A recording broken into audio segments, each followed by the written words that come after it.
नमस्कार, स्वागत है आपका नवोदय टाइम्स में। आपके साथ मैं हूं मुकेश गुप्ता। इस बुलेटिन की शुरुआत करते हैं इस वक्त की सबसे बड़ी खबर से।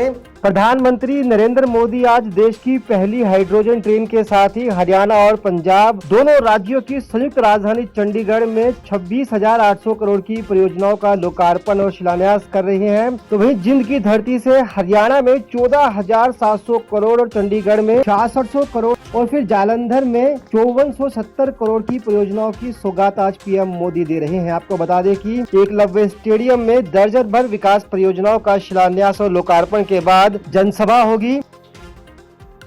नेशनल टेस्टिंग एजेंसी एनटीए ने गुरुवार को नीट यूजी 2026 का रिजल्ट घोषित कर दिया है। रिजल्ट समय पर जारी होने से मेडिकल कॉलेजों में दाखिले और काउंसलिंग की प्रक्रिया समय पर शुरू हो जाएगी। आपको बता दें कि इस बार 138 उम्मीदवारों ने 720 में से 690 से अधिक अंक हासिल किए हैं। इनमें से 93% से अधिक अभ्यर्थी पहली बार नीट परीक्षा में शामिल हुए थे, जबकि 99% टॉपर्स की उम्र 17 से 19 वर्ष के बीच है। देश भर में 19 उम्मीदवारों ने 700 से अधिक अंक प्राप्त किए हैं। सबसे अधिक 715 अंक पंजाब के आर्यन गुप्ता और हरियाणा के पांशुल बंसल ने संयुक्त रूप से हासिल किए हैं। नीट परीक्षा में गड़बड़ी और केंद्रीय मंत्री धर्मेंद्र प्रधान के इस्तीफे को लेकर दिल्ली में जारी कॉकरोच जनता पार्टी के धरने में भूख हड़ताल पर बैठे सोनम वांगचुक की सेहत लगातार गिर रही है। सोशल एक्टिविस्ट सोनम वांगचुक पिछले 20 दिनों से दिल्ली के जंतर मंतर पर भूख हड़ताल पर बैठे हैं। उनकी इस भूख हड़ताल को कई बड़े नेता और सेलिब्रिटीज का भी समर्थन मिल रहा है। इस आंदोलन की शुरुआत कॉकरोच जनता पार्टी के संस्थापक अभिजीत दिपके ने की थी और पिछले महीने 28 जून को इसमें सोनम वांगचुक भी शामिल हुए थे। कांग्रेस नेता पवन खेड़ा ने भी उनसे मुलाकात की और उनके अच्छे स्वास्थ्य की कामना की। संगठन महासचिव केसी वेणुगोपाल जी ने भी एक ट्वीट किया। सोनम वांगचुक जी के स्वास्थ्य को लेकर हम सबको चिंता है और एक बहुत संवेदनहीन सरकार ऊपर बैठी है जो लोकतांत्रिक विरोध की भाषा को नहीं समझती। ऐसी सरकार के सामने विरोध का तरीका बदलते रहना चाहिए। हमें इनकी चिंता है स्वास्थ्य की, जो बच्चे बैठे हैं उनकी भी, कि आप अपनी जान को जोखिम में डालकर इस सरकार से कुछ हासिल नहीं कर पाए।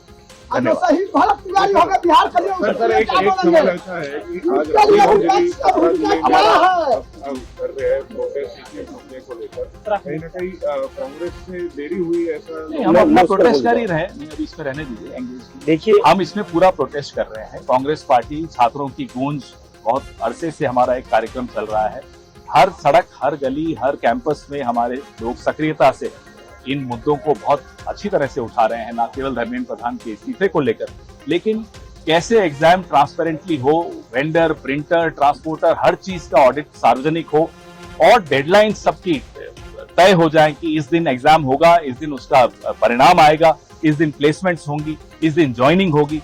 हमने कई मांगे सामने रखी और छात्रों की गूंज के माध्यम से हम उन मांगों को दोहराए। पुरानी दिल्ली के चांदनी महल इलाके में एसआईआर ड्यूटी के दौरान महिला बीएलओ के साथ बदसलूकी करने और ड्यूटी में बाधा उत्पन्न करने के मामले में 4 आरोपियों को गिरफ्तार कर लिया गया है। पीड़िता का आरोप था कि 5 जुलाई को ड्यूटी के दौरान कुछ लोगों ने उसके साथ बदसलूकी की और एसआईआर फॉर्म लेने से मना कर दिया। पीड़िता ने एडिशनल डिस्ट्रिक्ट मजिस्ट्रेट से शिकायत के अलावा अपने वरिष्ठ अधिकारियों को इस घटना की सूचना दी। पीड़िता के बयान के बाद 4 आरोपियों को गिरफ्तार कर लिया गया है। ये 5 तारीख को एक इंसिडेंट हुआ है हमारे यहाँ पे। चांदनी महल हमारा थाना है, उसका एक इलाका तुर्कमान गेट पड़ता है। वहाँ पे एक फीमेल बीएलओ है जो एसआईआर एक्सरसाइज करने के लिए आई थी और वो एसआईआर के फॉर्म्स जब बांटने लगी तो उस टाइम पे वहाँ पे 3-4 लोग थे जिन्होंने उनके साथ अभद्र व्यवहार किया।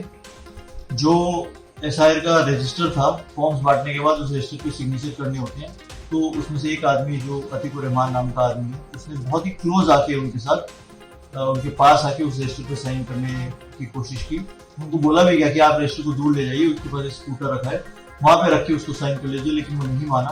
तो बहुत ही प्रिवेसी ना देखते हुए बहुत ही क्लोज स्पेस में आके उन्होंने उनको बड़ा अनकंफर्टेबल किया हमारी बीएलओ मैडम को, और पास आके सिग्नेचर करने की वजह से वो बहुत डिस्टर्ब हुई।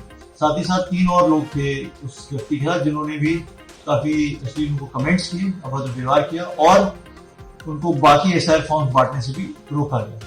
5 तारीख की वारदात ये थी, लेकिन वो किसी कारणवश ये कंप्लेंट नहीं कर पाई, अपने पीयर से, अपने सुपीरियर से डिस्कस कर रही थी कल उन्होंने एडीएम साहब को अप्रोच किया हमारे पुरानी दिल्ली के, उन्होंने फिर हमें बताया, हमने तुरंत कार्रवाई करते हुए मैडम को कांटेक्ट किया, मैडम से स्टेटमेंट ली, जो लोग कहना चाह रहे थे उनको रिटर्न में लिया।